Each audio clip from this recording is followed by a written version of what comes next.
Le grand dialogue. Le grand dialogue de l'émission de débat du studio Tamani sur votre radio. Le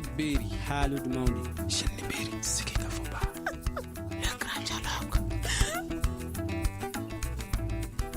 Rôle des jeunes et des femmes dans le processus électoral, c'est le sujet de ce grand dialogue et nos invités sont Moussa Sidibé, chercheur au Centre de recherche et d'analyse politique, économique et sociale CRAPES et Madame Traoré Nana Sissako, présidente du groupe Pivot Droit et Citoyenneté des femmes, également au téléphone Dr Ali Tunkara, sociologue. Je suis Mohamedou Touré, mesdames et messieurs, bonsoir et bienvenue. Le grand dialogue. Le rôle des jeunes et des femmes dans le processus électoral, c'est de ça qu'on va parler. On va commencer par Moussa Sidibé, qui est chercheur au Centre de recherche et d'analyse politique, économique et sociale. Aujourd'hui, quel est le rôle des jeunes dans le processus électoral? Merci pour l'invitation. Votre question me paraît un peu, à la limite, un peu courte à partir du moment où le rôle des jeunes ne doit pas se limiter seulement au processus électoral. On a quand même l'impression de constater amèrement dans le milieu politique de manière générale au Mali que les jeunes ne sont sollicités dans le cadre de la gouvernance politique que pendant les élections, ce qui est quand même très très lamentable et très déplorable. Et le rôle théoriquement des jeunes dans le cadre d'un processus électoral ne doit pas se limiter à la mobilisation de ce qu'on appelle l'électorat. Souvent on les considère comme étant des ambianceurs, des mobilisateurs, mais c'est aussi que les jeunes puissent réfléchir à des problématiques de jeunes à soumettre dans le cadre d'un processus électoral aux différentes candidatures qui sont proposées dans le cadre des élections. Pour une raison qu'on va peut-être développer dans le cadre de l'émission, je n'ai pas eu l'impression que les jeunes se sont beaucoup mis dans le cadre d'une réflexion assez profonde à proposer des doléances aux différents candidats. On constate que les jeunes sont plus ou moins manipulés par les hommes politiques à gauche, à droite. Je déplore le fait qu'on n'ait pas quand même une certaine synergie d'organisation de jeunesse pour créer une plateforme, peut-être à l'image des femmes, madame pourra nous en parler, pour soumettre des doléances pertinentes qui sont vraiment liées à la vie des jeunes. Et vraiment, spécifiquement à la jeunesse malienne, c'est vraiment quelque chose de déplorable dans ce processus électoral de 2018. D'accord. Madame Traoré Nana Sissako, vous êtes la présidente du groupe Pivot Droit, Citoyenneté des femmes. Aujourd'hui, quel est le rôle des femmes dans le processus électoral? Bon, merci beaucoup et merci vraiment de nous avoir invités autour de ce débat. Je pense que ce débat est d'actualité parce que nous sommes en phase des élections et les premiers tours des présidentielles, ce serait dans une semaine. Et je pense que les femmes du Mali ont un grand rôle à jouer. D'abord, en tant que femmes, nous avons pour rôle de sensibilisation, d'information, d'éducation pour pouvoir jouer notre rôle, notre partition en tant que citoyenne à part entière. Et donc, dans ce contexte, je pense que les femmes du Mali, et bien avant, parce que le processus électoral, contrairement à tout ce que les gens pensent, ne se prépare pas à la veille des élections. Je pense que c'est un processus à long terme qui se prépare bien avant les élections. Donc, ce qui veut dire que depuis bien avant, il y a 2 ans, les femmes se sont mobilisées, elles ont commencé vraiment à s'informer, à s'éduquer, à sensibiliser. Et surtout, nous, organisations de la société civile, nous avons été appuyés par des partenaires techniques et financiers, notamment comme ONU Femmes, qui nous a appuyés pour que nous puissions vraiment former, sensibiliser, éduquer les femmes afin qu'elles puissent jouer leur partition à ce processus électoral. Et ce qui nous a amené aujourd'hui, c'est de dire que ça fait longtemps, effectivement, c'est-à-dire dans tout processus, les femmes ont joué leur partition, mais exceptionnellement cette fois-ci, nous nous sommes mises ensemble en tant que femmes du Mali pour porter la voix de la femme malienne autour d'une dynamique, c'est-à-dire un agenda appelé Agenda des femmes du Mali et sous la tutelle de la ministre de la Promotion de la Femme, de l'Enfant et de la Famille. Et c'est un espace qui est là, c'est-à-dire un espace des femmes. C'est vrai qu'il y avait plusieurs dynamiques, il y avait des dynamiques au sein de beaucoup d'organisations. Il y avait notamment le NDI qui avait créé une dynamique, il y avait la MINUSMA qui avait créé une dynamique appelée Mémorandum. NDI, c'était les priorités des femmes du Mali. Enda Thierm aussi avait créé une dynamique. Et tout ça, c'était vraiment autour de la voix de la femme malienne. Comment la femme malienne, la voix de la femme malienne peut porter. Et c'est ainsi que nous tous nous sommes mis ensemble et d'harmoniser toutes nos actions, en faire un document unique appelé Agenda des femmes du Mali sous la tutelle du ministère de la Promotion de la Femme, de l'Enfant et de la Famille.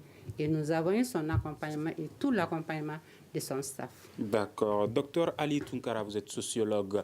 Alors, le rôle des jeunes et des femmes est-il différent du rôle des hommes ou d'un citoyen tout court dans le processus électoral? Alors, merci pour la question. Je crois qu'il est quand même important très rapidement de faire un travail d'élucidation lorsqu'on parle du jeune ou de la femme. Il est important de retenir que le jeune étant conçu comme quelqu'un ayant l'âge variant entre 15 et 35 ans, c'est tel est le cas pour un jeune. Alors, pour tous les cas de la femme, il est très important de comprendre déjà quelles sont nos perceptions du statut de la femme dans nos différentes sociétés. Est-ce que les femmes ont un caractère homogène? Je dis par là, est-ce que les femmes de Bamako, celles des Caï, du Mali profond, ont les mêmes préoccupations? C'est vrai qu'on pourrait justement apporter des éléments de réponse tout à fait satisfaisants à cette question. Mais fondamentalement, retenez que jeunes, femmes ou d'autres catégories de la société, il est important de retenir ce nombre d'éléments lorsqu'on parle du processus électoral. Parmi ces éléments, il faut d'abord parler de l'information. J'entends par information tout ce qui est processus de socialisation et d'apprentissage. Si vous regardez de façon beaucoup plus nuancée, vous allez rendre compte quand même que dans la foulée des élections, il y a un manque cruel au niveau de sociabilité électorale. Quand vous prenez les cas des jeunes, ça a été rappelé par M. Moussa et Mme Taoué d'ailleurs, un nombre important de jeunes, effectivement, ne savent même pas où tuer, ils ignoreraient le programme des élections. Donc, au lieu qu'ils soient des vrais acteurs, ils agissent de façon aveugle. Et de la même manière également, au lieu que ces jeunes et les femmes avancent des arguments, ces deux acteurs, effectivement, ne font qu'applaudir. Hein, voilà, donc on les voit de façon beaucoup plus marquée. Les jeunes partout où ils sont, les femmes partout où elles sont, de façon majoritaire, applaudissent en réalité. Donc, ce ne sont pas des vrais acteurs, mais plutôt, ce sont des objets, le sujet de leur présence. Et dans le même temps, il y a aussi une autre aspect important. Lorsqu'on évoque la question des jeunes et celle des femmes, c'est aussi cette notion de la citoyenneté. Et quand on dénonce la citoyenneté déjà, je crois qu'à ce niveau, beaucoup de jeunes, beaucoup de femmes ne seraient pas, même qui opposent que les politiques. Quels sont les droits et devoirs que les jeunes et les femmes doivent accomplir avant de parler d'élection de genre? Et qu'est-ce qu'ils entendent par citoyenneté également?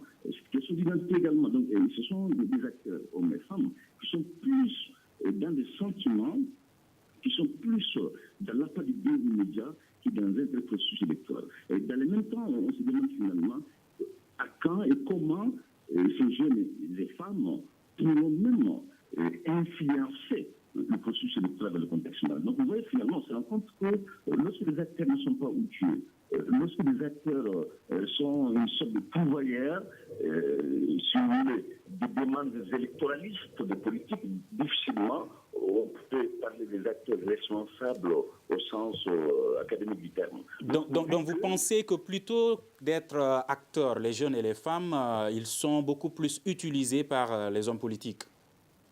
Incontestablement, si vous regardez dans le contexte malien, on se rend compte quand même qu'il y a trois grandes fragilités qui les caractérisent. La première fragilité, c'est d'abord la fragilité structurelle. Il y a quand même pas mal de partis politiques qui abordent les jeunes et les femmes en tant que mouvement, justement des sensibilisations, en tant que mouvement de mobilisation et non des acteurs susceptibles justement de même accéder aux commandes et de les exercer.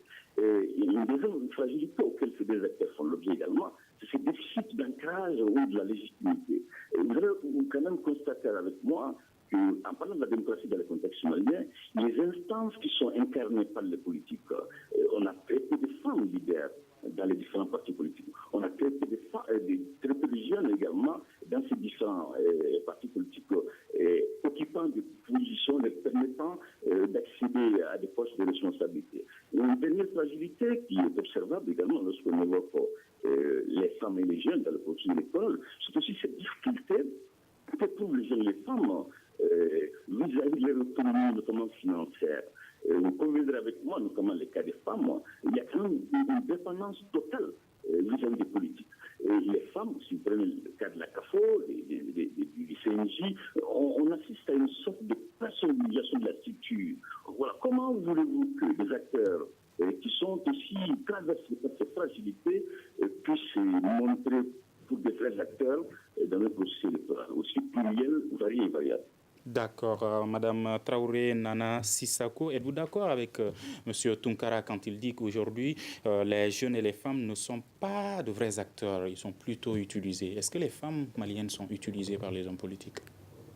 Bon, ça dépend de quel contexte il le dit. C'est-à-dire, s'il parle d'être utilisé par rapport au processus électoral, ce n'est pas que les femmes seulement sont utilisées, c'est tous les citoyens maliens qui sont utilisés, parce que quand il parle de campagne, ce n'est pas que les femmes seulement qui sont utilisées, les femmes aussi bien que les hommes sont utilisés par rapport aux acteurs politiques.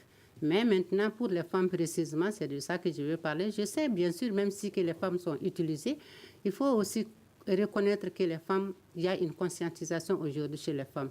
Peut-être que le rôle que lui, il a parlé, c'est-à-dire quand il parle du niveau des partis politiques, que les femmes occupent les postes de second rang, que les femmes ne sont pas au niveau des prises de décision, au niveau des partis politiques, je suis totalement d'accord avec lui.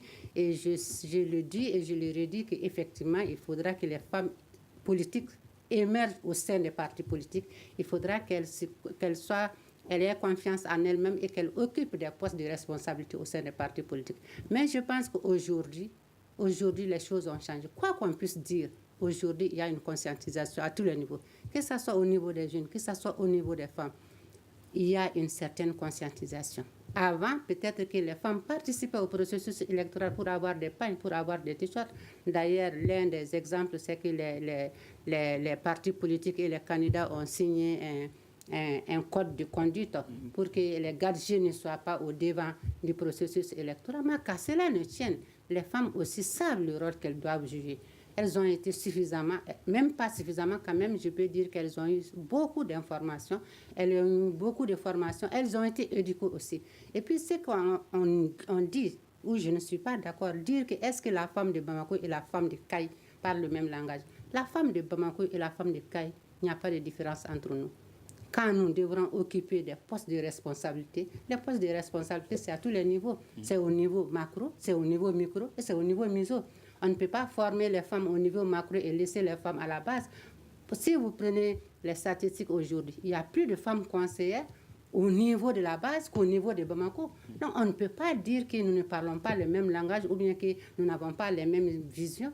Moi, je ne suis pas d'accord. Est-ce que vous pensez que les femmes de Bamako et les femmes rurales bénéficient des mêmes chances? On bénéficie, bien sûr, on doit bénéficier des mêmes chances. Si on bénéficie des mêmes chances, ça c'est autre chose. Vous l'avez dit, on doit bénéficier, mais est-ce qu'elles bénéficient des mêmes chances? Oui, elles bénéficient. Non, parce que les chances même pour les femmes, ça pose problème. Les femmes ne bénéficient pas des mêmes chances que les hommes. Ça, c'est un combat. Mais ce combat qui le mène, ce sont les femmes au niveau macro, c'est-à-dire les femmes leaders qui mènent ce combat. Mais une fois que ce combat est gagné, qui en bénéficie? C'est les femmes de la base aussi bien que les femmes du sommet. Donc on ne peut pas dire qu'on ne parle pas le même langage. Mais est-ce que ces femmes qui sont leaders, est-ce qu'elles représentent réellement ces femmes à la base? Puisqu'on voit très souvent ces femmes même qui sont en train de se battre pour des postes plutôt que les besoins des femmes au niveau local. Bon, vous savez, il y a toujours... nous sommes tous des humains. Vous savez que de toute façon, le problème d'intérêt a toujours existé, que ce soit au niveau des femmes ou au niveau des hommes. Mais moi, je pense qu'aujourd'hui, quand même, il faut reconnaître que c'est l'une des raisons qui ont fait qu'on a décidé de parler le même langage. Nous nous sommes dit que les candidats élaborent leurs projets de société, mais nous, en tant que femmes, nous devrons nous asseoir et réfléchir par rapport aux différents domaines, quelles sont les priorités des femmes du Mali. Et ces priorités, je pense que ces priorités que nous avons dégagées reflètent non seulement les priorités des femmes de Bamako, comme il aimerait le dire, mais aussi les femmes de Kaï et les femmes de Kidal. D'accord, nous allons parler de ces priorités tout de suite. Est-ce que ce n'est pas le cas, Moussa Sidibé, au niveau des jeunes aussi? D'être manipulé par les hommes de ne pas être assez responsable pour gérer les situations. Quand on voit même la situation au niveau du Conseil national de la jeunesse, est-ce que le Conseil national de la jeunesse représente réellement aujourd'hui les jeunes? Il y a un doute par rapport à la représentativité effective du Conseil national des jeunes. de la jeunesse malienne d'une manière générale. Tout le monde sait que de part et d'autre, tous les pouvoirs politiques qui sont passés par là ont utilisé le Conseil national de la jeunesse pour un moyen de mobilisation de la jeunesse pendant les périodes électorales. Mais là n'est pas forcément souvent mon souci. Mon souci est vraiment une question de conscientisation politique personnelle des jeunes. Parce que après, les forats, pour moi, c'est une zone de rassemblement des jeunes qui, pour moi, vient dans un second plan. On ne peut pas se permettre de rassembler des jeunes qui ne sont pas formés politiquement, qui ne sont pas formés d'une manière générale, même sur le plan d'autres questions de la vie. Et les rassembler, c'est facilement manipulable des jeunes comme ça. Et c'est à ce scénario que nous faisons face aujourd'hui.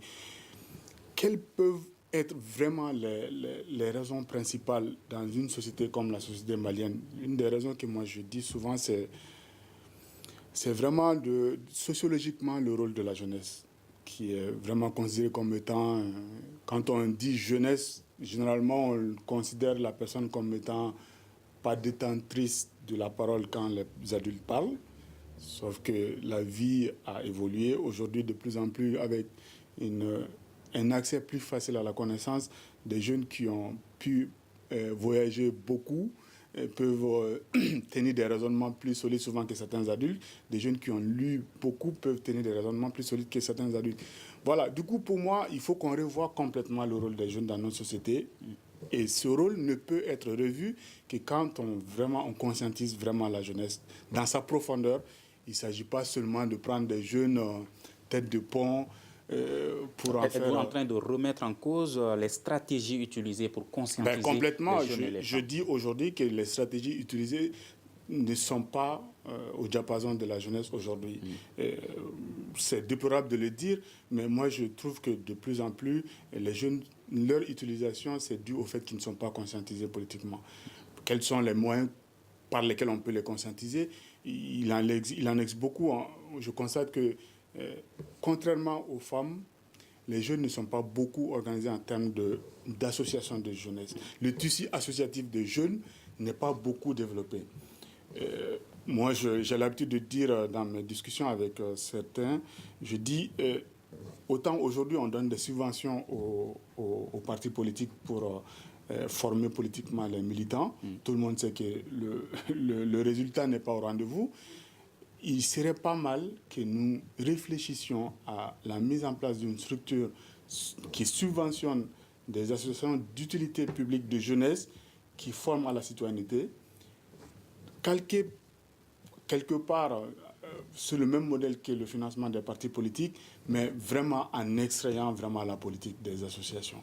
Parce que le vrai problème des associations au Mali, c'est vraiment l'implication, l'immixtion de la politique. Donc quand on dit association apolitique, c'est juste dans les textes, quoi. Surtout dans les textes. Et quand on dit association apolitique, il faudrait que l'administration veille au respect de ce caractère apolitique pour conditionner éventuellement l'octroi de subventions. C'est un modèle qu'on peut réfléchir sur le temps.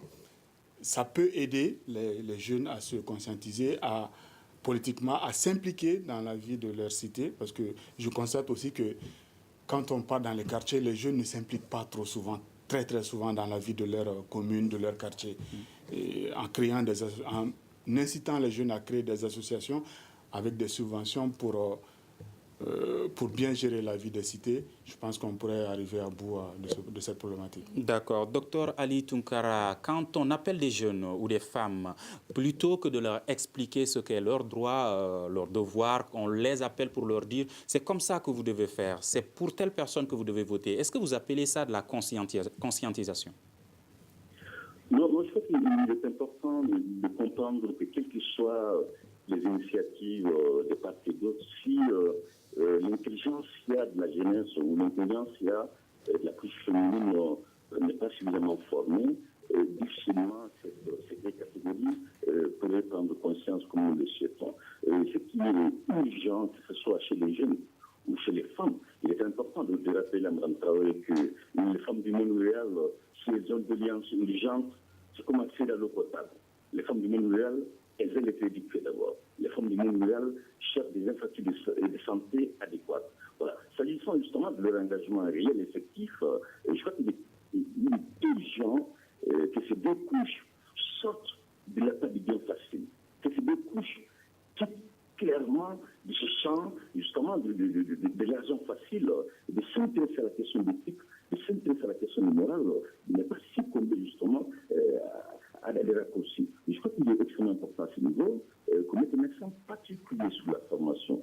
Prenez les différents établissements, du fondamental au supérieur, s'il y a un manque cruel aujourd'hui chez la jeunesse, qu'elle soit féminine ou masculine, cette absence totale, justement, si vous voulez, de repères du point de vue académique. Donc, c'est pour vous dire que comment voulez-vous construire une nation soucieuse de son avenir avec une population jeune aussi appauvrie du point de vue intellectuel, avec une population jeune aussi accro à l'argent facile, avec une population jeune, justement, qui a des usages numériques sans contrôle. Donc, c'est pour vous dire que dans le contexte somalien, il y a besoin d'une refonte même de la jeunesse féminine et masculine. Et cette refonte a pour nom une éducation réelle. Il faut que celle-ci soit obtenue d'abord. Une fois que l'éducation est obtenue, c'est en cela que cette jeunesse malienne, elle peut justement se forger une identité.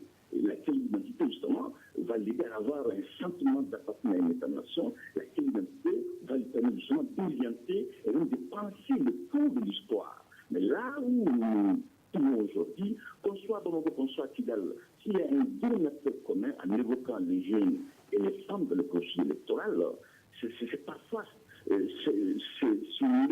cette distance qui sépare ces deux couches, justement, de l'intelligentsia. Comment voulez-vous que les gens réfléchissent à des projets de long terme? Comment voulez-vous que les jeunes et les femmes qui ne savent même pas le contenu des différents projets de société proposés par les différents candidats, que ceux-ci fassent des choix judicieux et intelligents? Donc, vous voyez, finalement, on se rend compte que cette difficulté à déchiffrer déjà le projet de société des différents candidats pousse pas mal de jeunes et femmes à tomber dans les raccourcis. Donc, c'est pour vous dire que dans le cas précis du Mali, et moi, mon entraînement en tant que professeur d'université, j'ai la ferme conviction que le système éducatif malien il fait partie le plus médiocre de la planète au regard de mes expériences. Donc, c'est pour vous dire que la jeunesse aujourd'hui malienne est sérieusement, justement, affectée par cette baisse tendancielle du niveau. Donc, je crois qu'il faut revoir cela afin que cette jeunesse, justement, puisse emprunter des voies orthodoxes, afin que cette jeunesse puisse avoir des repères. Or, aujourd'hui, que ce soit l'élite politique, que ce soit la jeunesse, s'il y a un souci majeur qui doit justement pousser à tout Malien et à toute Malienne de veiller cette absence cruelle de repères, du point de vue éthique, du point de vue déontologique. Or, quand vous regardez les deux grandes structures qui regroupent la jeunesse et la femme, notamment le CNJ et la CAFO, vous allez vous rendre compte que ces deux structures, à la limite, sont en déphasage total des acteurs qu'elles sont censées les représenter auprès de l'élite au pouvoir. J'entends par déphasage total parce que vous regardez, ce sont ces dirigeants, anciens dirigeants maliens qui vont se retrouver dans le CNJ, ce sont ces femmes leaders d'associations féminines qui vont se retrouver dans la CAFO. Les deux instances sont en décalage total avec les réalités locales. Les deux instances, il y a un fossé énorme qui les sépare de leur base dont ils sont censés les représenter. Donc, ça veut dire qu'on ne peut pas apporter une solution durable à un tel déficit si on n'arrive pas à creuser de façon sérieuse l'intelligence qui souffre aujourd'hui d'une pathologie du point de vue académique. D'accord. Madame Traoré Nana Sissako, êtes-vous convaincue par cette analyse du docteur Tunkara? Vous savez, moi, j'ai toutes les difficultés pour comprendre ce qu'il dit, parce qu'il y a une autre voix en dessous de ce qu'il est en train de dire. Donc, il expliquait un peu la différence entre la femme rurale et la femme de Bamako, par exemple, puisque selon lui, la femme rurale se préoccupe beaucoup plus de l'accès à l'eau potable, de l'électricité, puisque les femmes de Bamako ont déjà plus ou moins accès à ces ressources. Et qu'aujourd'hui, il est en train de faire une autre analyse, c'est qu'on retrouve d'habitude les représentants, les dirigeants, les anciens dirigeants du CNJ et de la CAFO au niveau du gouvernement, par exemple. Oui, bon, effectivement, cette analyse, c'est vrai, c'est-à-dire quand il dit que la femme, à la base, s'occupe plus d'avoir de l'eau que de s'occuper, alors que la femme de Bamako a l'électricité et a les robinets, je suis totalement d'accord avec lui, mais pour que ces femmes, à la base, là, puissent avoir ces infrastructures de base, il faudra qu'il y ait des politiques adéquates qu'on met en œuvre pour que ces femmes-là puissent être vraiment mises les besoins de ces femmes-là puissent être satisfaits. Je suis totalement d'accord avec lui le fait quand il dit qu'effectivement, aujourd'hui, au niveau de la jeunesse, il n'y a pas de repères. Et qu'au niveau des femmes, effectivement, qu'il a parlé de la CAFO. Je ne veux pas trop entrer dans l'histoire de la CAFO. Parce que j'ai l'impression, j'ai tendance à comprendre qu'on assimile toutes les femmes à la CAFO. Et je ne suis pas d'accord parce que la CAFO, c'est une organisation. Une organisation qui représente des organisations de la société civile. Donc, c'est un problème interne à la CAFO. Toutes les organisations féminines du Mali ne sont pas membres de la CAFO. Mais la majeure partie? Oui, même si la majeure partie, mais toutes ne sont pas membres de la CAFO, je suis désolée. Donc cela ne veut pas dire que quand il y a une crise au sein d'une organisation, que ça doit limiter l'émergence de toutes les femmes du Mali. C'est un problème interne, ça va se régler dans l'interne. Et nous qui ne sommes pas membres de la CAFO, nous continuons à travailler par rapport vraiment à la promotion des femmes. Et donc, par rapport vraiment à ce qu'il a dit, je suis quelque part d'accord avec lui quand il parle vraiment des femmes de la base. Je suis d'accord que non seulement la femme, pas à la base, parce que souvent, on assimile tout à la femme. On dit les femmes de la base ont besoin d'être formées, les femmes de la base ont besoin d'être éduquées, la femme du milieu rural a juste besoin du minimum, alors que la femme en milieu rural, urbaine, n'en a pas besoin. Je suis d'accord pour cette analyse, mais je dis et je redis encore, beaucoup a été fait aujourd'hui. Comme quoi? Comme la formation, comme l'information, comme la sensibilisation, comme la conscientisation. Aujourd'hui, le plus petit hameau du Mali, quand tu vas, tu trouveras que les femmes se sont regroupées autour de leur propre intérêt commun. Soit pour des activités génératrices de revenus, même si c'est vrai que nous sommes majoritairement analphabètes, mais il faudra aussi reconnaître que la femme malienne aujourd'hui a pris conscience. Au plus petit hameau que tu vas, tu trouveras qu'il y a un petit regroupement de femmes par rapport à un intérêt commun, soit des groupements d'intérêts génératrices de revenus, ou bien d'activités génératrices de revenus par rapport à leur autonomisation. Donc, on ne peut pas dire qu'aujourd'hui, on ne peut pas défendre la voix de la femme à un niveau macro parce qu'au niveau de la base, ils ont besoin des réalités que nous, on n'en a pas. Ces réalités-là, il faut aussi les défendre. Mais concernant l'éducation, si la scolarisation des filles aujourd'hui est devenue un peu une réalité, la déscolarisation est devenue un autre problème. Donc, est-ce qu'on a trouvé réellement une solution? Puisqu'on envoie les filles à l'école, à l'âge de 16 ans, 15 ans, au niveau local surtout, elles sont déscolarisées pour se marier. Donc, est-ce que réellement on a trouvé une solution à ce problème? Bon, on ne va pas trouver toutes les solutions en même temps. Je pense que ça, ce n'est pas un problème qui incombe seulement à la femme. Ça, c'est un problème qui incombe à la société malienne en tant que telle. Parce que l'éducation de l'enfant, ce n'est pas que la femme. L'éducation de l'enfant, c'est le père, c'est la famille. Mais elles sont victimes de cette situation. Oui, bien sûr qu'elles sont victimes. Nous en sommes conscients. Il y a des statistiques, effectivement, la déscolarisation des filles. Vous-même, vous avez dit par rapport au mariage précoce. Quand vous prenez les statistiques, vous trouverez que quand, au niveau de la base, il y a 100 jeunes filles, vous trouverez qu'au niveau supérieur, il y a 50, et au niveau du lycée, il y a 50, et au niveau supérieur, vous ne trouverez que 20 filles. 20 filles. Ça, c'est dû à beaucoup de facteurs. Beaucoup de facteurs où souvent ces filles sont victimes. Et qui leur impose tout cela? Ce sont les personnes, ce sont les grandes personnes, ce sont les hommes et les femmes. Ce ne sont pas que les femmes seulement, ce sont les hommes et les femmes. Et quand il parle de milieu rural, vous verrez qu'en milieu rural, quand on donne la fille en mariage, la maman a le droit de parler? Non. On donne la fille en mariage sans constater sa maman. Justement, donc qu'est-ce que les femmes leaders font réellement pour changer cette situation? Vous avez parlé des politiques, par exemple. Pour changer toute cette situation, les femmes leaders ne peuvent que se battre pour qu'il y ait des textes, pour qu'il y ait des lois, pour qu'on puisse appliquer ces lois. Est-ce qu'on a un problème de textes ou de lois au Mali? Puisqu'il y en a tellement. Est-ce que ce n'est pas un problème de mise en œuvre de ces lois? Bien sûr, je suis d'accord qu'il y a des textes. Quand on prend des textes au niveau international, au niveau régional et même au niveau national, il y a des textes. Mais effectivement, c'est le problème d'application. Mais en dehors même du problème d'application, il y a aussi manque de textes parce que, par exemple, par rapport au mariage de la petite fille, quand tu prends le code des personnes et de la famille, qui te dit que la fille doit se marier à l'âge de 16 ans et que le garçon a 18 ans. Donc, c'est un problème souvent aussi de texte, un problème de discrimination qui est là, qu'il faut corriger aussi. Et ça, ce n'est pas dû à la femme seulement, ça c'est dû à notre société en tant que telle. Donc, nous, au niveau des femmes leaders, nous, on se bat pour que ces textes-là, pour corriger les discriminations qui sont au niveau de ces textes-là. Mais aussi, effectivement, comme tu le dis, en corrigeant même, en prenant des textes par rapport à tout ce qu'il y a aujourd'hui comme disparité, c'est-à-dire comme pesanteur socio-culturelle sur les filles ou sur les femmes, pour pouvoir les appliquer, il faudra qu'elles-mêmes elles soient éduquées en conséquence. Il faudra qu'il y ait une éducation de base approfondie. Il faudra qu'il y ait une conscientisation à la base pour aller au sommet. C'est-à-dire, en un mot, la démocratie malienne, il faudra qu'on reprenne notre démocratie et que cette démocratie doit être de la base au sommet et non du sommet à la base. D'accord. Alors, Moussa Sidibé, aujourd'hui, quand on regarde la situation de façon générale, il y a plus de jeunes et d'hommes que d'hommes. Il y a plus de femmes que d'hommes aussi. Je veux dire, il y a plus de jeunes que de vieux plutôt. Et plus de femmes que d'hommes. Mais pourtant, ces couches sont les plus défavorisées. Pourquoi? Est-ce que c'est parce qu'elles ne sont pas soudées, suffisamment alliées?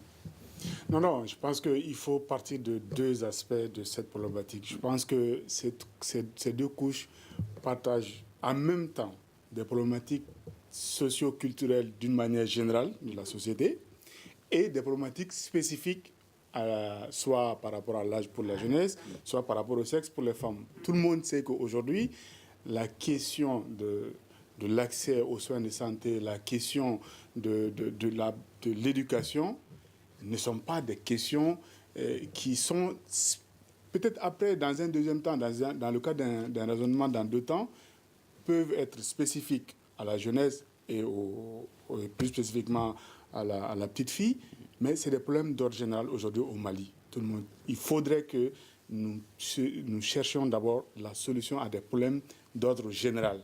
Après, les problèmes d'ordre spécifique liés à la jeunesse, liés au sexe de la personne, peuvent venir dans un deuxième temps, de mon point de vue.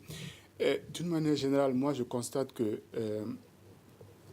l'éducation, dans le cadre de la jeunesse, est vraiment... Je reprends un peu les termes de M. Tunkara, la jeunesse perd complètement les repères. Et ça, ce n'est pas seulement la jeunesse masculine, c'est aussi la jeunesse dans sa globalité. Ça peut concerner parce que les jeunes d'aujourd'hui sont appelés à être des adultes de demain.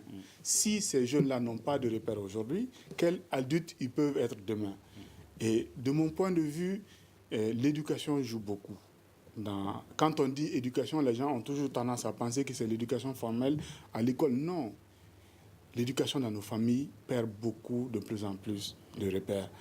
Les gens trouvent les repères aujourd'hui dans l'argent facile, dans le matériel et le confort matériel facile, sans fournir d'efforts. Et l'exemple qu'on donne à la jeunesse n'est pas le bon exemple. Les adultes donnent de mauvais exemples aujourd'hui de plus en plus dans notre société. Et les politiques n'en font pas mieux. Et c'est très dramatique pour l'avenir de notre pays. N'en parlons même pas par rapport au niveau de la formation académique. Chaque année, le niveau baisse. Ça, c'est un problème d'ordre général. Après, le problème de l'acte, ça va forcément impacter sur la formation des jeunes, sur leur accès à un premier emploi. Parce que quand on parle de chômage, le chômage touche beaucoup plus les jeunes et surtout les jeunes filles, mais parce qu'ils ne sont pas formés, ou même quand ils sont formés, ils sont mal formés. Ce qui fait que, ou bien la formation n'est pas adaptée au marché de l'emploi.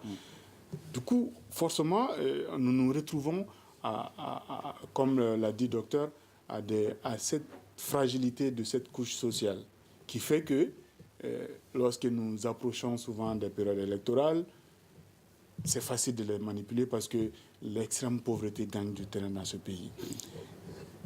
La solution se trouvera dans le règlement de nos problèmes d'une manière générale.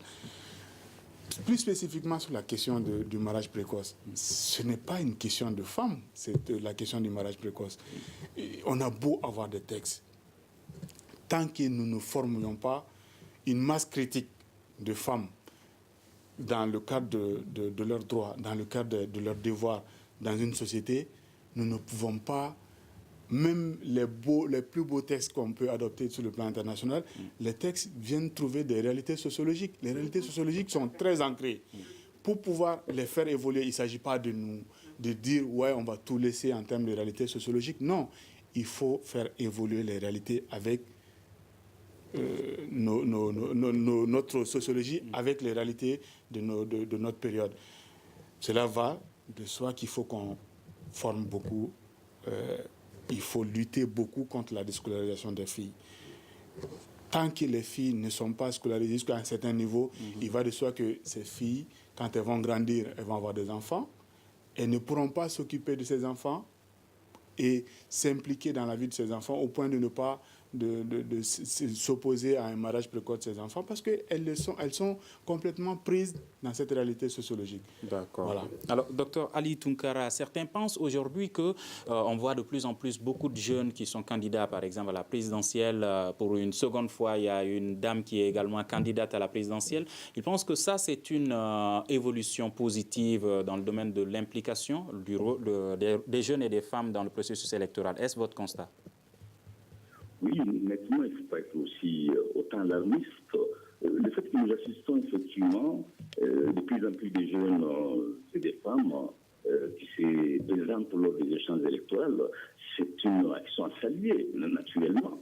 Mais ce qu'il faut fondamentalement retenir quant à cet engagement féminin ou de la jeunesse dans le champ politique, c'est surtout de voir comment les politiques maliens ont appauvri ces deux catégories, jeunes et femmes. Donc ces deux catégories, finalement, se transforment, au lieu qu'elles soient de vraies actrices de leur propre vie, elles sont finalement ces deux catégories des objets à la portée des politiques. Donc je crois qu'il faut quand même saluer cela et ces femmes, ces jeunes gens qui arrivent quand même à se présenter lors de différentes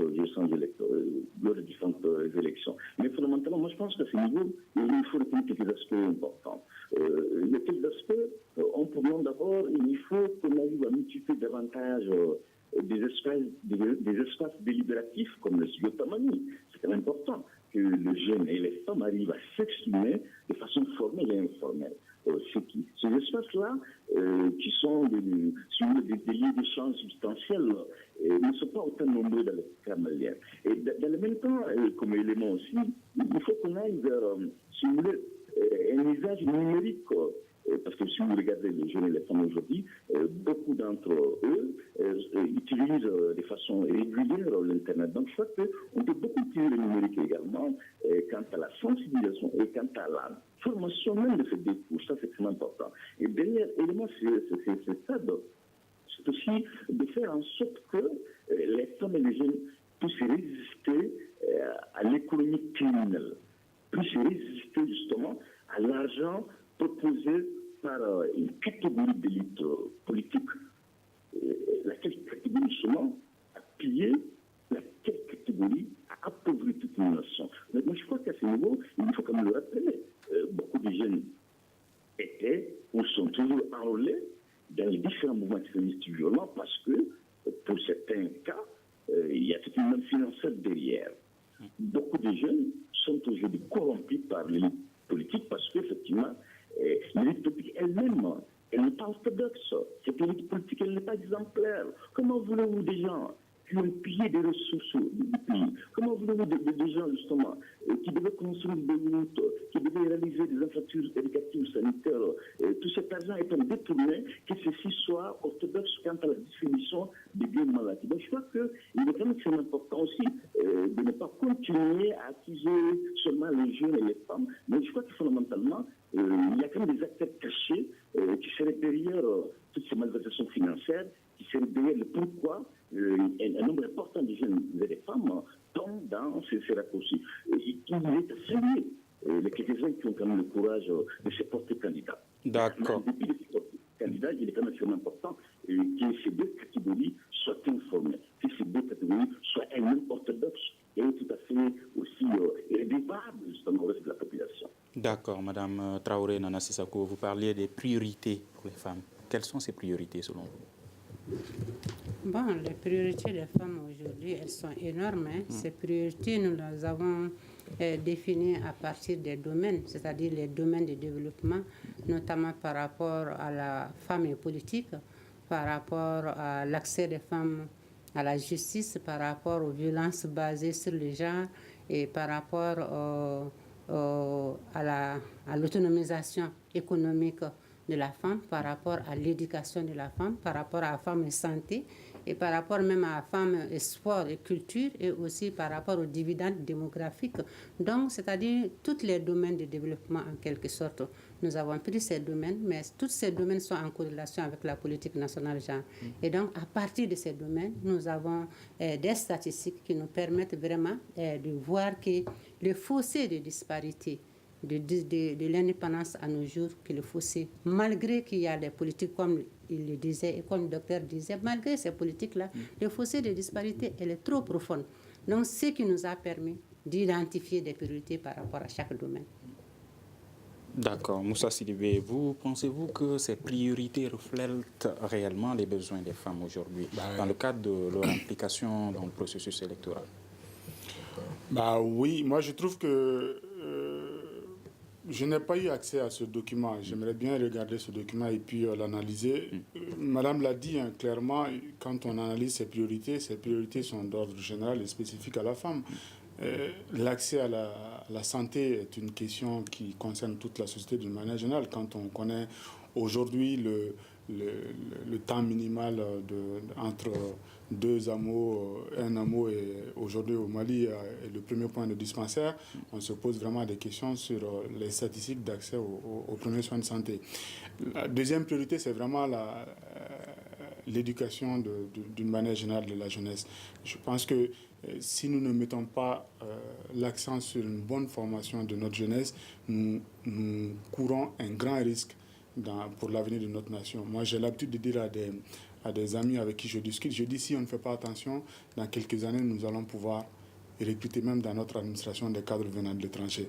C'est un peu trop fort de le dire, mais c'est aussi un peu la réalité. Le monde va de plus en plus vers l'excellence. Et si nous ne rentrons pas dans ce monde, il va de soi que ceux qui nous devancent viendront prendre notre place, même chez nous. D'accord. Pour que les jeunes aussi et les femmes puissent mieux jouer leur rôle dans le processus électoral, quelles doivent être leurs priorités pour qu'ils puissent mieux jouer leur rôle? La priorité, déjà, je pense qu'on a déjà dépassé ce cap. Ils devraient être formés d'abord avant de jouer bien leur rôle. Et le fait qu'ils ne sont pas formés, qu'ils sont manipulés aujourd'hui, le rôle n'est plus bien joué. Nous ne pouvons que déplorer ce cas aujourd'hui. Et maintenant, est-ce que dans l'avenir, il faudrait penser vraiment à bien former les jeunes et les jeunes femmes, d'une manière générale, pour que ce rôle puisse être convenablement joué dans le cadre des processus électoraux à venir.